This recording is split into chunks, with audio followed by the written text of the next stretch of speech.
15 जून 2020 को गलवान वैली में भारत और चीन के बीच हुई भीषण झड़प को आज 4 वर्ष पूरे हो गए हैं। आज ही के दिन भारत ने चीन के साथ करीब 45 वर्षों की कोल्ड सिचुएशन के बाद गंभीर झड़प का सामना किया था, जब चीन की ओर से भारतीय सीमा में घुसपैठ की खबरें सामने आई थी।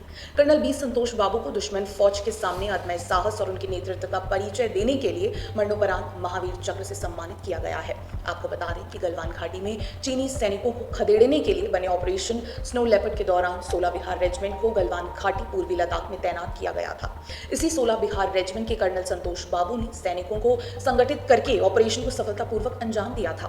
कर्नल बाबू ने गंभीर रूप से घायल होने के बाद भी गजब नेतृत्व क्षमता दिखाई और शत्रुओं को पीछे जाने पर मजबूर कर दिया था। वहीं 15 जून के दिन को याद करें तो चीन द्वारा भारतीय हिस्से में घुसने के बाद झड़प के कुछ हफ्ते पहले से ही वास्तविक नियंत्रण रेखा LAC पर तनाव बढ़ने लगा था। 6 जून को दोनों सेनाओं के स्थानीय सैनिक कमांडरों के बीच हुई बातचीत के बाद दोनों सेनाओं के बीच आपसी सहमति से पीछे हटने की प्रक्रिया शुरू हुई थी।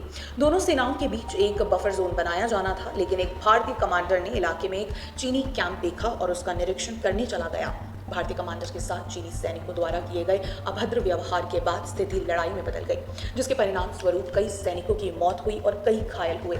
इस झड़प में गोली तो नहीं चली, पर रक्षा मंत्रालय द्वारा बताया गया था कि झड़प में चीन ने अनऑर्थोडॉक्स वेपन्स का इस्तेमाल किया था। इस झड़प में हमारे 20 सैनिक शहीद हुए थे, वहीं चीन के करीब 40 सैनिक। हालांकि ये बात और है कि भारत पर मानसिक दबाव बनाने और वैश्विक स्तर पर अपना मैलिशियस एजेंडा चलाने के लिए चीन ने लंबे समय तक ये स्वीकार नहीं किया कि इस झड़प में उसके सैनिकों की भी मौत हुई थी।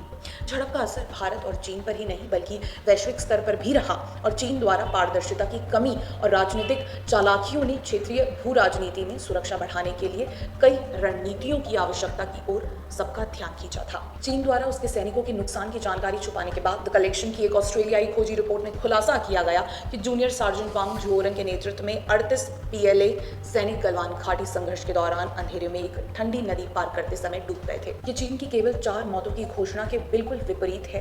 ये सैन्य रिपोर्टिंग में पारदर्शिता की कमी को साफ तौर पर दुनिया के सामने रखा।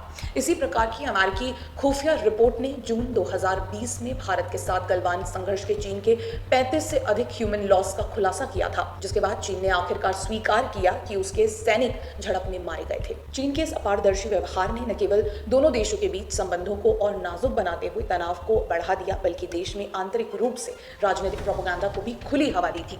जहां हमारे देश के कलाकार गलवान से इस हाई के मैसेज पब्लिश कर रहे थे, वहीं विपक्ष में बैठकर कांग्रेस नेता राहुल गांधी सरकार पर गंभीर प्रश्न उठा रहे थे। कांग्रेस नेता राहुल गांधी ने सवाल उठाया कि क्या भारतीय सैनिकों को बॉर्डर पर निहत्थे भेजा गया था। इसका जवाब सिंपल सा तो यही है कि बॉर्डर पर कभी भी सेना निहत्थी नहीं भेजी जाती है। नॉर्मल पेट्रोलिंग के समय भी सेना के पास हथियार होते हैं। हालांकि इन्हें चलाने की जो परमिशन होती है उसे राहुल गांधी की अपनी सरकारों ने 1996 और 2005 में एग्रीमेंट करके रोका था। 1996 और 2005 के समझौते के अनुसार ही ये तय किया गया था कि कोई भी पक्ष किसी भी तरह से दूसरे के विरुद्ध बल का प्रयोग नहीं करेगा या करने की धमकी नहीं देगा या एक तरफा सैन्य श्रेष्ठता की कोशिश नहीं करेगा। अब ये एज्यूम करते हुए कि गलवान वैली की झड़प में भारतीय सेना कमजोर रही थी, हम आपके विवेक पर छोड़ते हैं कि आखिर इसे कमजोर करने का काम किसने किया था। खैर, आज उस घटना को 4 वर्ष हो गए हैं। इस बीच भारत और चीन के बीच कम से कम 20 दौर की सैन्य वार्ता और 13 दौर की विदेश कार्यालय नेतृत्व वाली चर्चाएं हो चुकी हैं। साथ ही मोदी सरकार ने चीन के ऊपर निर्भरता कम करने से लेकर बॉर्डर सिक्योरिटी बढ़ाने और सेना को आधुनिक बनाने की दिशा में काम किया है। साथ ही इस झड़प के बाद से चीन के अंतर्राष्ट्रीय मामलों में पारदर्शिता और जवाबदेही पर वैश्विक स्तर पर भरोसा और विश्वसनीयता को कम करने का काम किया है। चीन द्वारा घुसपैठ एजेंडा को वैश्विक स्तर पर पहचान नहीं मिलने और भारत के कठोर रवैये ने एशिया सहित अंतर्राष्ट्रीय स्तर पर चीन की मोनोपोली खत्म की है। वहीं लद्दाख में भारतीय सेना ने गलवान के वीरों के लिए पहले ही एक स्मारक बनाया है। स्मारक पर ऑपरेशन स्नो लेपर्ड के उन पराक्रमी योद्धाओं का उल्लेख है जिन्होंने चीन की पीपल लिबरेशन आर्मी के सैनिकों को पीछे हटने पर मजबूर किया था।